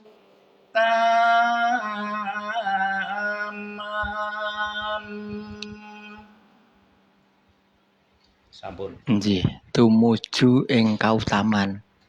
Utawi mbok menawi ingkang pun sebat amalan soleh ngoten nggih Pak Musti nggih. Nggih, amalan-amalan soleh nggih utawi kesaenan. Waduk cengklik mboyo lali, tumindak becik do dikangeni. Gampang kok mengarti kangeni Pak Musti nggih. Waduk cengklik banyune akeh, tumindak becik amale soleh. Nggih, kados pun aturaken Pak Musti ing sawau nggih. Wonten ing saweneh Sekar Mojopat. Tasih mirunggan nggih, mbok menawi Pak Kaum badhe nyekar. Nggih, kula badhe nyekar Pocong Wuyung. Kala rumiyin wonten ingkang mundhut sekar Pocong Wuyung. Nggih, sinaosa sampun dipun pocong tasih saged wuyung nggih. Nggih, badhe ngaturaken menika. Ing ateges wuyung dumateng kesaenan nggih Pak Musti nggih. Ya, nggih, wuyung dumateng ibadah, wuyung dumateng kesaenan. Monggo. Ngger anakku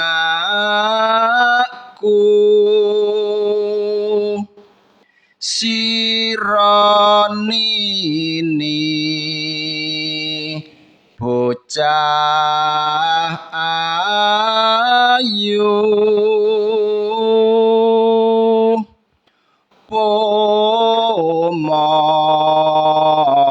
pomo sira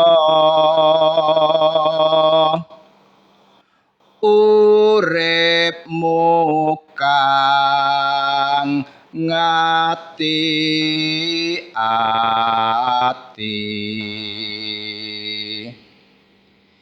ing wekasan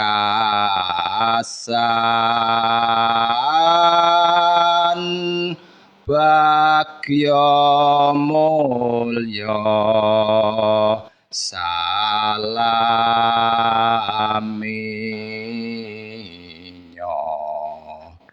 Nggih, bagya mulya salaminya nggih, manawi tumindak becik, tumindak kesaenan, salaminya sami dipun sempuyung dumateng sesami sanak kadang tangga tepalih. Nggih, tasih mirunggan monggo paraga wonten ing Jawi lumebet kemawon ingkang badhe ngaturaken saweneh sekar nggih. Waduk cengklik banyune asat, tumindak becik marake sehat. Waduk cengklik banyune agung, tumindak becik kathah ingkang sami nyempuyung. Insyaallah amin ya rabbal alamin. Semoga tasih mirunggan nggih dumateng paraga ingkang wonten ing Jawi nggih. Mbok menawi saged dipun monitor nggih swanten menika saking Jawi ning studio nggih. Saged nggih Pak Supri nggih. Oh nggih, monggo Pak Supri nggih. Badhe ngaturaken sekar punapa Pak Supri nggih. Dandang gula malih. Wau dandang gula Pak Supri. Jan lalen kula niku. Nggih. Larasipun kanthon nggih Pak nggih. Nggih. Slendro padet 9. Dandang gula palaran nggih, slendro padet 9. Sun mangitung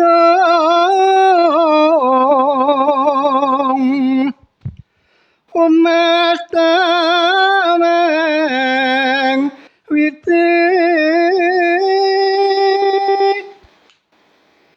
kuna warna ning kasasa karan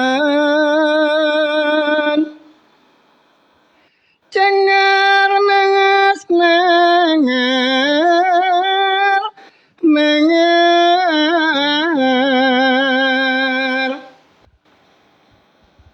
sakan tutur muntur mondo kaki kinaryo jampi Putra ampreso merepek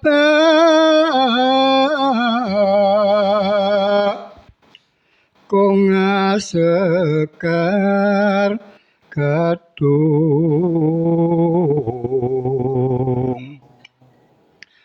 wes cepet bangkondo ura Bang Sri Kading mekar ngambar bangun enjing manut surya bang purpo Sampun nggih matur nuwun sanget. Masih mirunggan menika nggih Ki Dalang Pomo badhe nyekar punapa Ki? Badhe nyekar Durma. Durma nggih. Ketawis. Dharma utawi paring utawi aweh pitulungan dumateng tiyang asanes. Nggih. Lawan wong kang anome kecut lintang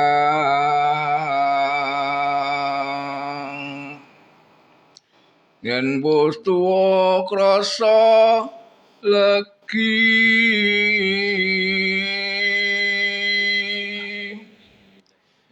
legine wis teka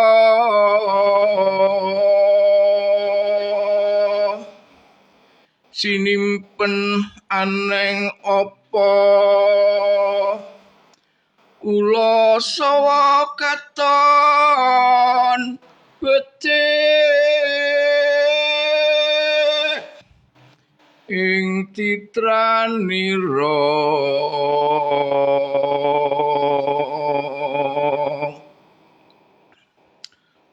sapa to kang anyungging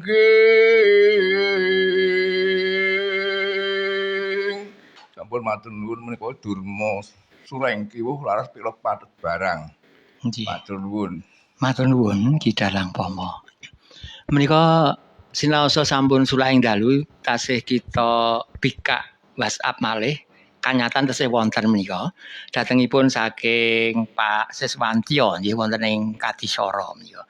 Assalamualaikum. Waalaikumsalam warahmatullahi wabarakatuh. Sugeng dalu Mas Budi Sutrisno nggih. Saya dalu saya nom mau mbah sikik dhewe sipik dhewe singik dhewe Pak njur Pak iki njur Mas engko suwe-suwe njur Dik iki saja. Saya dalu saya nom Pak Sis matur nuwun Pak Sis. Nggih sugeng dalu Mas Budi Sutrisno saha para paraga maca Patswaka FM. Kula Pak Sis Wancya kita tambahi Pak asline mboten ngagem Pak menika. Mila piyantun Jawi menika mboten nginggilaken piyambak nggih Pak nggih.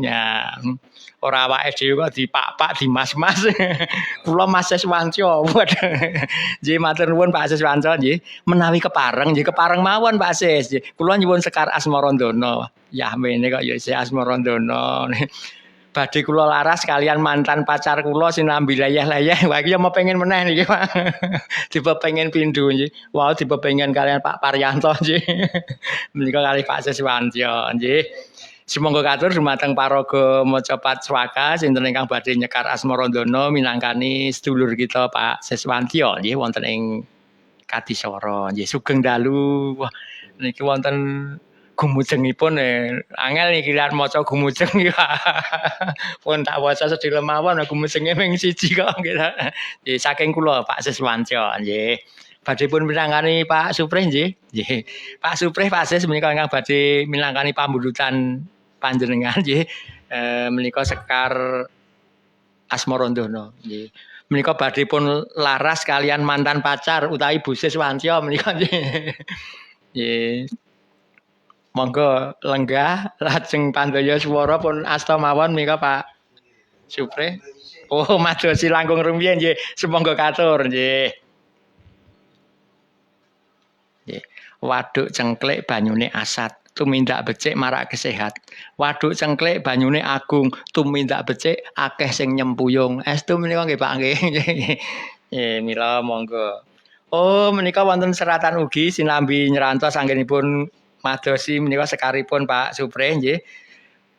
Saking Pak Paryanto malih menika wonten seratan ing Facebook swaka-swaka. Nggih, kita waos kemawon nggih matur nuwun Pak Paryanto nggih wonten ing Klebaan nggih. Lumaksik taning mijil wedaring tias ingkang Kidalang Pomo saha Kidalang Wotok sekaraken saestu ndadosaken gumbiraning manah kula. Matur nuwun awit kesaenanipun nggih. Matur nuwun ugi Pak Paryanto awit kesaenan panjenengan ingkang sampun nyerat wonten ing Facebook swaka-swaka ndadosaken sumangat kita sedaya nggih Kidalang nggih. Oh sumangat lan gumbira. Nggih wonten ing radio disenggol wis seneng napa malih disenggol. Nek suwe ra disenggol ngarep-arep, ah jenengku kok ora disebut. Sampun kepanggih Pak Supre?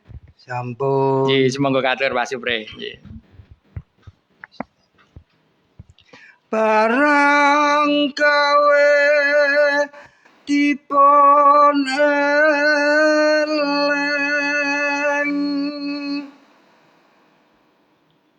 nganggo tepo salira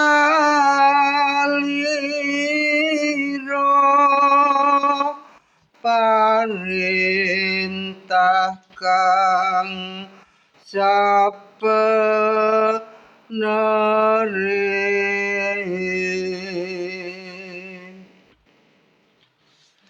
aja ambek kumawasa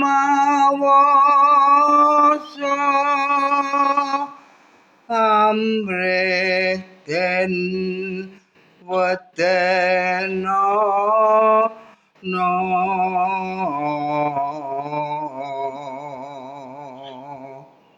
iku ananangi satru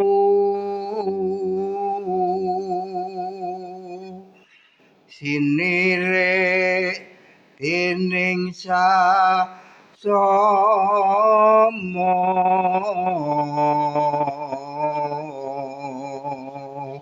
mekaten nggih mekaten Pak Seswantyo saha Ibu nggih kang dalu punika nglaras nggih sami layah-layah nggih sinambi midhangetaken Sekar Asmarandana.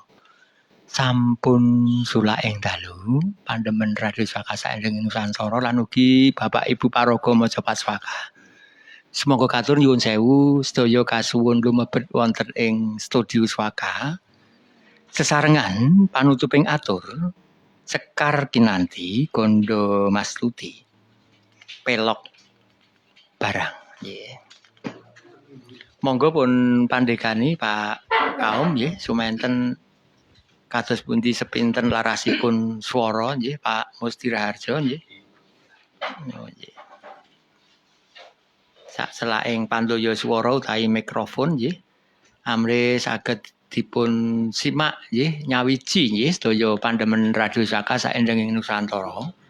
Amargi dalu punika ugi siaran langsung wonten ing Facebook Swaka-swaka nggih. Saged pun pirsani sedulur-sedulur kita nggih. Semoga sepinten Pak Kaum. Setunggal kalih 3. Pramiarsa putri kakung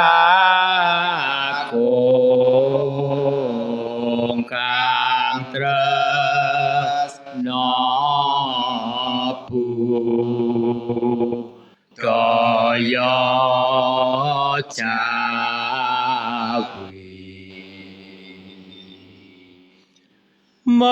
Macapat ing radio Swaka dipun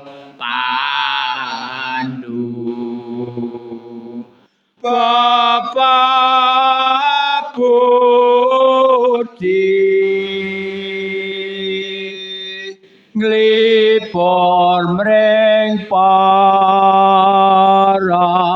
miyarsa mugi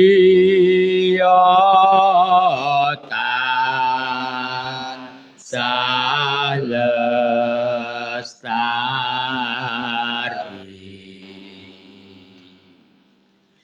Sampun purna genya ngitung kinaten kondo mastuti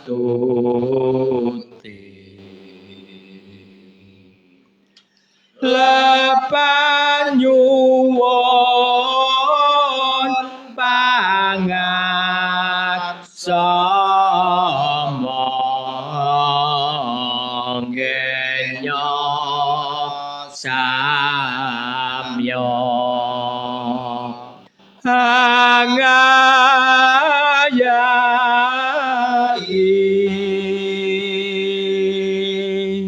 atur sugeng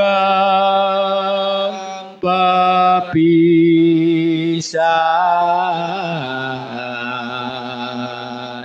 witata ingkang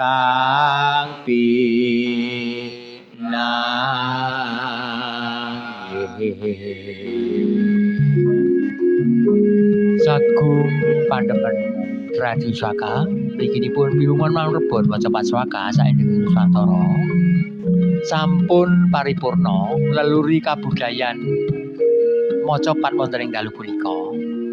Kita sedaya paraga maca Paswaka ingkang sami ngayahi tugas Pak Kaum Wilaksana, Pak Supri, Pak Suprih, Ki Dalang Wotok, Ki Dalang Pomo, Pak Martigi, Bu Karni, ugi Bu Partini, lan ugi Pak Musdi Raharjo, Pak Budi Untara, pinangka operator masam, kawula piyambak budika ing mbok bilih kupat januring tuwa manawi kita saya lepat nyuwun pangapura. Pramila monggo pepanggihan piwungan manrebon punika kita tutup kanthi lafal hamdalah. Alhamdulillahirabbil alamin.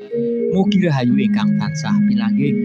Wassalamualaikum warahmatullahi wabarakatuh. 107.7 Suaka FM.